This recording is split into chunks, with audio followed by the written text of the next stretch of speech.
All right, honored to have on the show with us is Eli Bremer. Eli, I think I can call you chairman. I don't know. I don't know if we have two chairmen. Give us the definitive answer. Are you the chairman of the Colorado Republican Party? I am the chairman of the Colorado Republican Party. I was elected on the 24th of August after the Central Committee met, removed the previous leadership. And there's been a lot of kerfuffle around this, but yes, we are moving forward. We're moving forward to try to help Republicans win in November.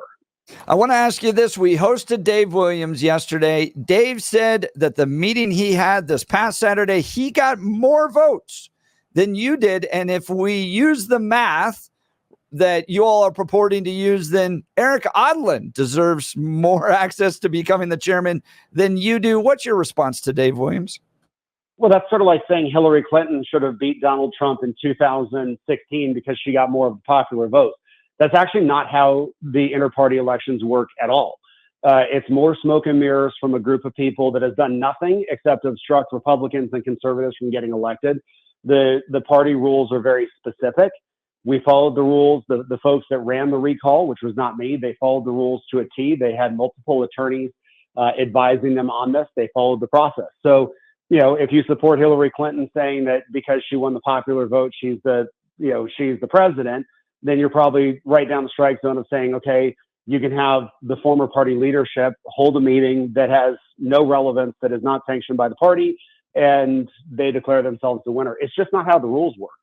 Now, last time we had you on, you mentioned that the NRCC was recognizing your chairmanship, but have you heard from the RNC yet? Have they fallen on either side of this issue? No, and they won't until this goes through court adjudication here in Colorado. I've had a really good set of conversations now with Pete Hoekstra, who is the chairman of the Michigan Republican Party. As you and your listeners, I'm sure, know that Michigan went through almost an identical situation as we've done here. Chairman Hoekstra has been extremely helpful in understanding the process. And the RNC in Michigan, they jumped in a little too early there, and then they stepped out because they had to work on adjudicating facts and things like that that are frankly better done in a court of law. And there are state laws that have some impact on this. So it's going to get adjudicated in a court of law in Colorado first, and then the RNC will recognize following the legal piece. And where are we in this process of adjudicating it in the Colorado court of law? It will be probably heard within 2 weeks, and because of sort of the emergent nature of this. And at that point, the judge is going to look at the physical documents. They're going to look at the actual law and the relevant bylaws and things like that. So we'll sort of get away from this sort of dancing around and saying, well, a parliamentarian who we paid says this and a parliamentarian who we paid says that, and into the actual world of attorneys and following the law. Now, Eli Bremer, we asked Dave Williams about some of the claims that you had made about the fact that the Colorado State Party hadn't been working, supporting the candidates that they should be. Gabe Evans up in Congressional District 8, Paul Lundeen, some of the things that you had tweeted out. And he said, absolutely false. I have the emails to prove it.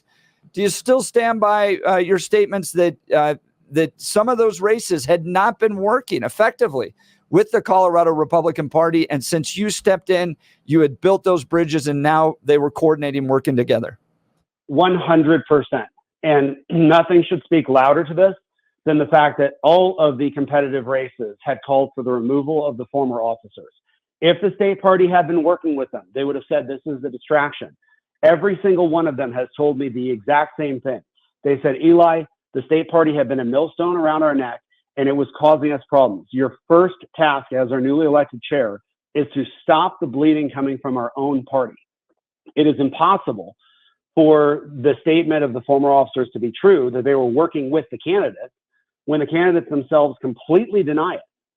And they've said what the party was doing was attacking them in the same way that the Democratic Party was attacking them. They told me the Republican Party was doing a better job attacking their own candidates than the Democrats were.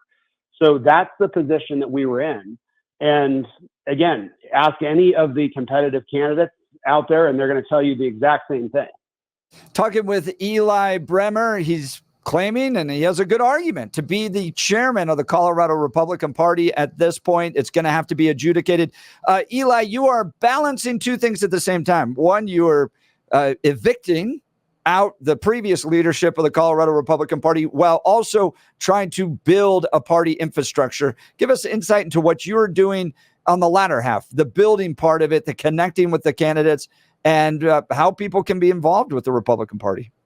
Well, we're starting to rebuild the relationships back to the county parties. So the county parties are really where a volunteer walks in the door. Volunteers don't really walk in the door of the state party and say, I want to volunteer. They go to their county party office. We discovered very quickly that there was a huge problem that had gone on. And as soon as I saw it, I said, we got to try to fix this, which was that nobody had put together an operation to bring Trump Vance paraphernalia and yard signs into our state. Now, Trump has not claimed that Colorado is going to be competitive, but we have a lot of our base that's very energized and wants to support our team, and they are our team, and we support them. And so I'm working with county party chairs right now to try to bring in Trump yard signs, Trump paraphernalia, Trump door hangers, so that people can support our team. And when they get energized, they support people like John Fabricatore in the 6th, who we would really love to unseat Jason Crow, Gabe Evans in the 8th, and Jeff Hurd down in the 3rd district. So that's one thing. Another thing we're doing is I'm getting ready to sign a joint fundraising agreement with the National Republican Congressional Committee. That's going to enable us to start bringing these funds back into the state of Colorado that the previous officers had pushed out of Colorado because they were using the funds illegally and against the needs of the party. So once we have that joint fundraising agreement in place, I believe it'll free up hundreds and hundreds of thousands of dollars, particularly in the 3rd and the 8th district, or where the national folks are targeting. That's going to have a direct impact. What would you say to the critique that, while there's plenty to complain about with Dave Williams and his leadership of the state party and the actual deliverables of a state party chairman and operations of a Republican Party, this wasn't the right way to go about it? The argument that you could call a meeting, get a quorum, and then get 3/5 of the quorum to remove the chairman. It seems like a misreading of the bylaws. Is this the right move to be doing, particularly at this point in this race against the Democrats? Maybe we should have waited till November, December after the fact to critique Dave. What's your response to that? Let's start by the legality of it. We had 5 attorneys working on this, attorneys of stature, okay, not just random attorneys. These are specialists who had looked at it and said, this was done 100% the correct way. But let's also look at it. I was just doing another radio interview before this show, and they had said, what more could the Democrats do if the Democrats were running the Republican Party to hurt our candidates? And I thought about it, and I said, there's nothing more they could do. The bleeding was so immense. Our candidates were feeling so much pain from the former leadership of the Republican Party. Why would we not want to go in and do everything possible to help our candidates? And our candidates, you don't have to take my word for it. You can go look at what they publicly said. Our candidates were saying the number one drag on their system was their own Republican Party. So given that we had the chance to go alleviate the pain and support our candidates, we stood up and said, we stand with our candidates. We do not stand with corrupt leadership who is attacking our candidates and making their job more difficult. That's why we did not wait until after the election to do the right thing.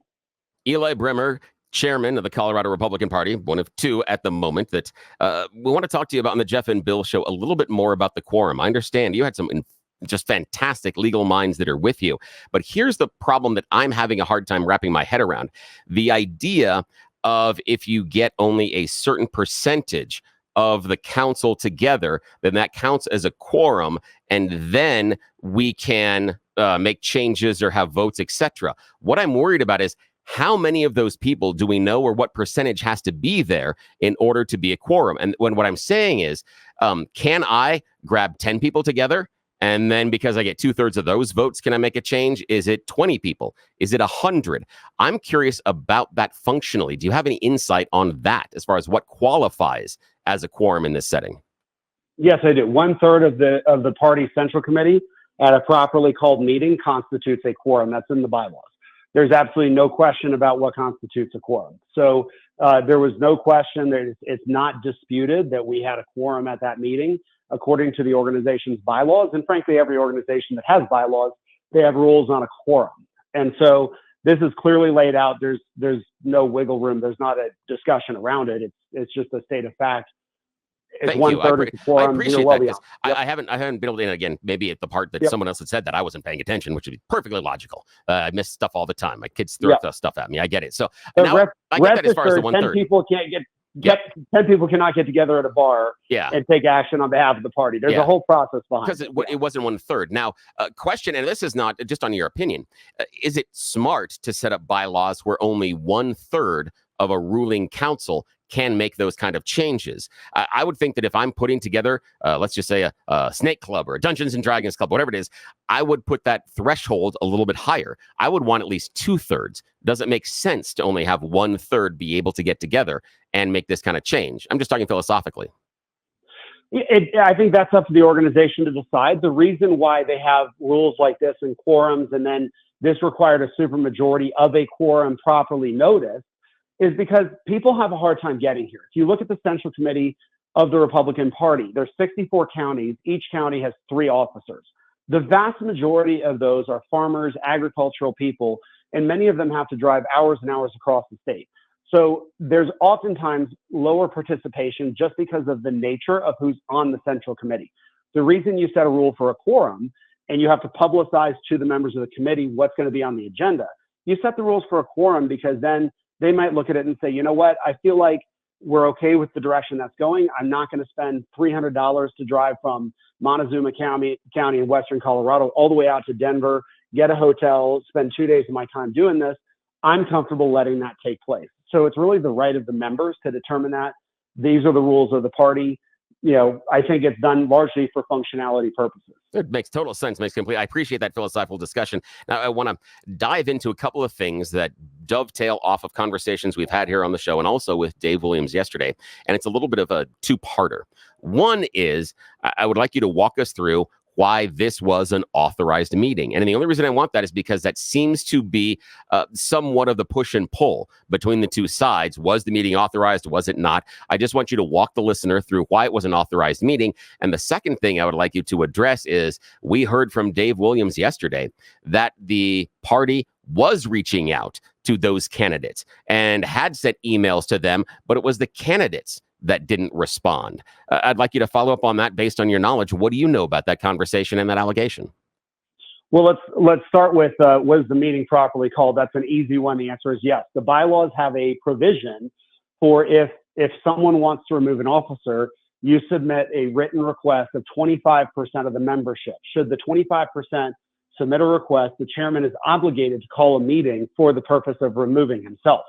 Now, those who wrote the bylaws years ago, I don't know who it was, foresaw that a chairman would likely not honor that.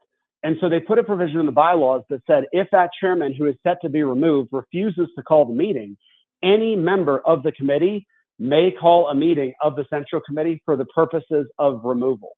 That's in the bylaws.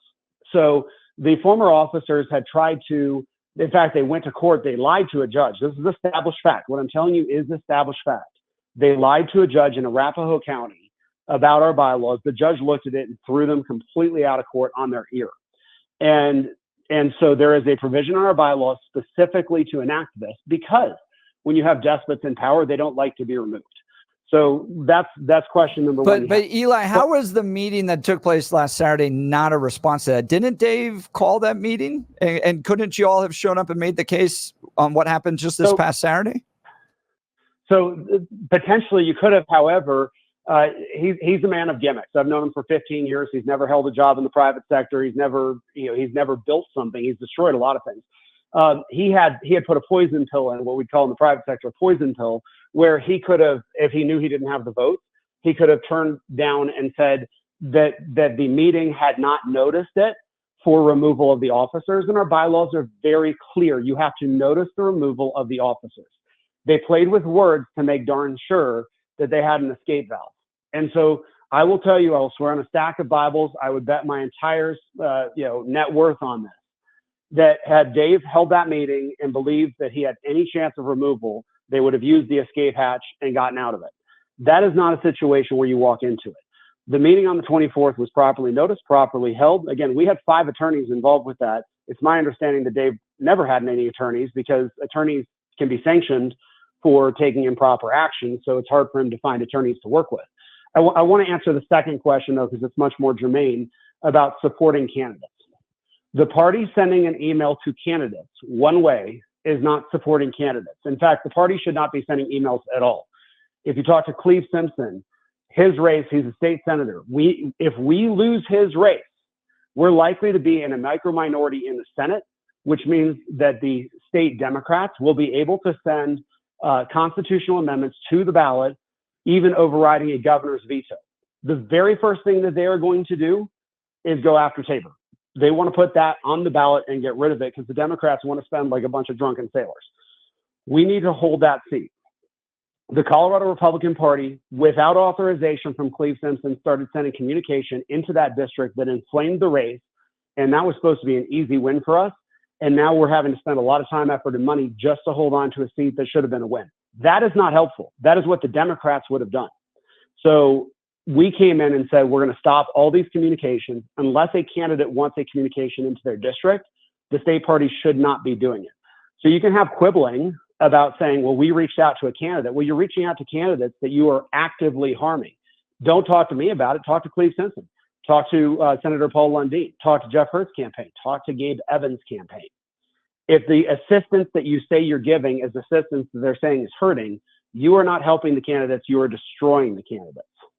Talking with Eli Bremer, chairman of the Colorado Republican Party, in a disputed chairmanship with Dave Williams. Now, Eli, one of the things we heard from Dave yesterday was when we asked about losing all the endorsements, losing his own race in that primary too, the response often from him is that, well, there's outside forces that are disrupting his ability to be able to get his candidates elected, those that were endorsed by the Colorado Republican Party. And I raised this question yesterday. Will you guys go into a disputed chairmanship? Let's say he wins this legal argument. He remains chairman, and the Central Committee meets in late November, early December. I'm not remember when it was, January, February, to figure out who the next chairman is going to be. Will he make the argument that he wasn't able to do his job because outside forces disrupted him? He had to spend all this time fighting this legal stuff over a disputed chairmanship. Is he going to be able to effectively use that case if he remains chairman and faces that vote in after the election? Not to anybody who supports Republicans. Let's look at who the outside forces are. You want to know who the number one outside force? Actually, I'll pose this as a question. Who is the number one outside force that supported the candidate that Dave Williams endorsed in the 3rd district in the Republican primary? Do you know who the number one spender was? And that would be Jeff Hurd's district, right? Correct. Yeah, I don't know. Yeah. It was the Democrats. The Democrats and the Colorado Republican Party paired up with outside money to support Ron Hanks. Now, Ron Hanks did not live in that district. Now, Ron Hanks' campaign manager is a man named John Hotelling, who's a business partner and the campaign manager for Dave Williams. Dave moved party money over into effectively his own pocket. This was all insider baseball, and he partnered with the Democrats. And I want to put an emphasis on this. The top outside spender in the Republican primary were Colorado Democrats supporting the candidate that the Colorado Republican Party endorsed. The Colorado Republican Party vice chairman promoted Adam Frisch, Aspen Adams, advertisements on her social media page. She supported Aspen Adams over our Republican nominee. So if you want to talk about outside money, let's talk about outside money. The Colorado Republican Party under the previous leadership was partnering with Democrats to influence the Colorado elections to get more Democrats elected. With Republican leadership like that, they should be thrown out. They should never be welcome in the party again. And that's why it was time to clean house. Eli Bremer, we ran a little poll about you. Who is the chairman of the Colorado GOP on my X account? And with 199 votes, Eli Bremer, 61.8% to Dave Williams, 38.2%. So interesting response there as well. Eli, it's going to be about 2 weeks before we see this play out legally. You're out there running, building your party infrastructure. It's going to be interesting to see how this all plays out. let's talk about either side real quick of what could happen in this legal dispute. It goes on to Dave Williams' side. He remains chairman of the Colorado Republican Party according to this legal decision. If they make it that direction, what do you do? Well, I think at that point, we're in deep trouble with our candidates. The Colorado Republican Party assets and resources will continue being used on behalf of the Democrats' campaign objectives. This would be a disaster. There are 900,000 Republicans in the state of Colorado. The vast majority of them want to see Jeff Hurd get elected. They want to see Gabe Evans get elected. They want to see us hold our position in the state Senate or maybe pick up a seat. And this would be devastating for Colorado Republicans, the actual Republicans, if a fringe group that has partnered with Democrats, and let's be really clear, they are strategically aligned, partnered financially with Democrats. If they are out there attacking our candidates, you could see a governance problem in Colorado like we've never seen before. The Democrats have only just begun their attack on our state. If the Colorado Republican Party does not return to supporting our candidates, getting candidates elected, we're conceding it to the Democrats. And if you think it's bad now, wait until the Democrats have their way with super majorities in both the House, which they already have, and the state Senate. And you're going to see us turn to the left of San Francisco. If we do not change course as the Republican Party, that's our future, and we have to stop it. And your message to Dave Williams supporters, if the legal case comes down on your side and you are, by law, the new chairman of the Colorado Republican Party. Look, we are happy to have anybody out there who supports our Republican candidates. The issue here is not who's the chair or who's not. The issue is, are we fighting to get Jeff Hurd and Gabe Evans and John Fabricatore elected, or are we fighting against them? And so, I look at in the Bible, the disciples came up to Jesus one day and said, "Hey, Jesus, there are people out there casting out demons and doing good works in your name." And we rebuked them and told them to stop. And Jesus said, "Why would you do that? They're doing the right thing." In the same way, if I'm chairman, or I am chairman, once that is confirmed, anyone who wants to come on board, and I don't care if it's people like Tulsi Gabbard, if it's Democrats who say, "Oh my gosh, this is a bridge too far," any Republican, if they will stand with us to support our values, our principles, and our candidates, then they are welcome to do so. Talking with Eli Bremer, chairman of a disputed chair with the Colorado Republican Party. You can follow Eli Bremer at x.com/Eli Bremer. As this all continues to work its way out, Eli, I hope you'll continue to join the show. I thank you for taking time to join us and answer some of our tougher questions. Yeah, thank you so much. I'm more than happy to do so. Apologize, I couldn't make it yesterday. I have a terminally ill family member we were visiting and was unable to. You guys were gracious and extended the invitation yesterday. In general, if you call out, I'll be on your show same day. Well, Eli, same thing with Dave Williams. Yes, having a child. There's more important things in life than politics. I'm sorry your family's going through that, but please know our prayers are with you. Yeah, we will be praying. And thank you for taking time to be with us. Yeah, thank you. All right, thank you both. All right, Eli Bremer, chairman, at least in a disputed chairmanship of the Colorado Republican Party. You can follow him on X at Eli Bremer. He won our poll. Yes, our little he Twitter did. poll, 199, really 2-1. Yes. That he's the chairman of the Colorado Republican Party. Now, that's interesting. Any Yahoo Democrat on X can vote in that, but Exactly. But then they'd have to push the right button. We're talking about Democrats here. Jeff and Bill, weekday mornings from 6 to 10 on News Talk 710, KNUS.